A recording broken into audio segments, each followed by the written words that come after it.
Now let's get back to our top story, Donald Trump's key picks for his cabinet, for his administration. And I'm joined now by National Review columnist John Fund. He's in Washington, D.C. as we speak. John, thanks for your time. Look, what's your read on Trump's cabinet and particularly the most controversial appointment today in Matt Gaetz?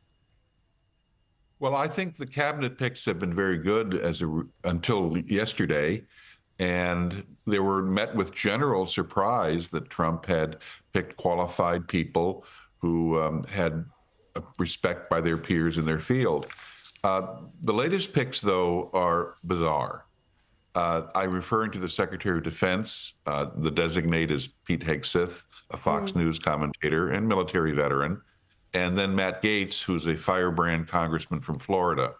I know both of them personally, very friendly sorts, but they're not suited for purpose.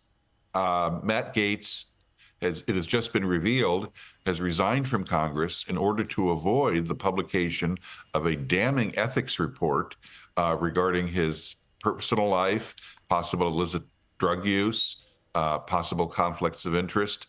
And it strikes me that this would be the first time that someone has been appointed Attorney General who, until very recently, has been under active investigation by the Justice Department that he is supposed to lead.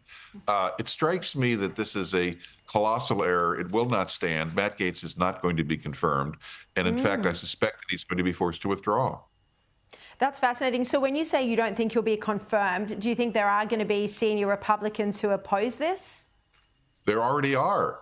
They may not have announced publicly, but I know of at least one Republican who is not a moderate who has said this is not happening. And remember, the Republicans do have a majority in the new Senate of 53 to 47.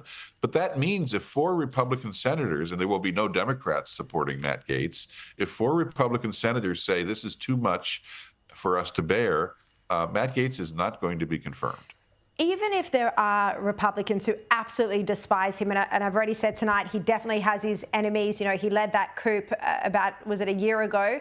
But even if that's the case, surely they would say, well, Trump has a mandate here. This is Trump's pick. We'll go with it. Well, if you look back through American history, I think almost every president has had at least one cabinet choice that ended up on the reef, the rocks, and sank. I can't think of anyone that would be an exception. So I think almost all of Trump's picks are going to go through. But if you follow historical precedent, someone is going to be left behind. I've also noticed that it's a very young cabinet, a lot of people in their early 40s.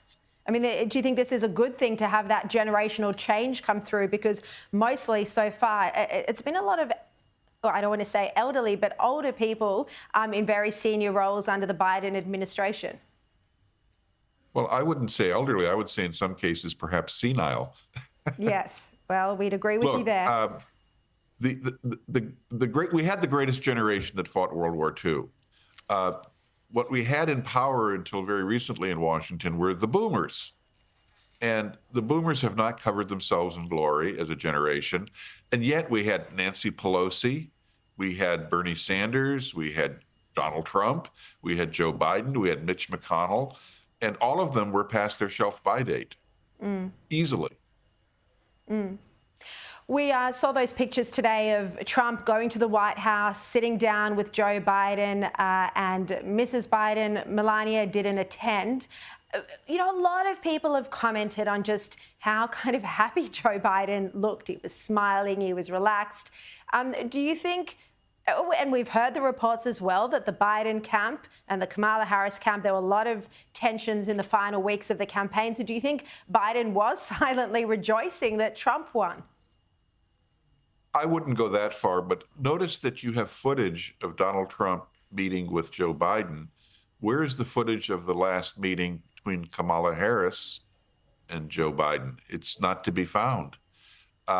Look, Joe Biden cannot help but resent the fact that he thought he was the only Democrat who could beat Donald Trump. He had been the only Democrat who ever defeated Donald Trump, and he was cast aside by his own party in favor of his vice president. He must view that as a disloyal act of some kind.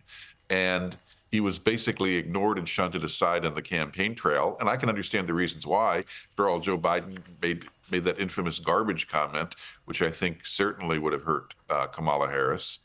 I think he leaves with very mixed feelings, but probably relief, because all you have to do is look at Joe Biden and realize that it must be a taxing, tiring time to be president right now for him. All right, John Fund, great to have you with us from Washington. Thank you.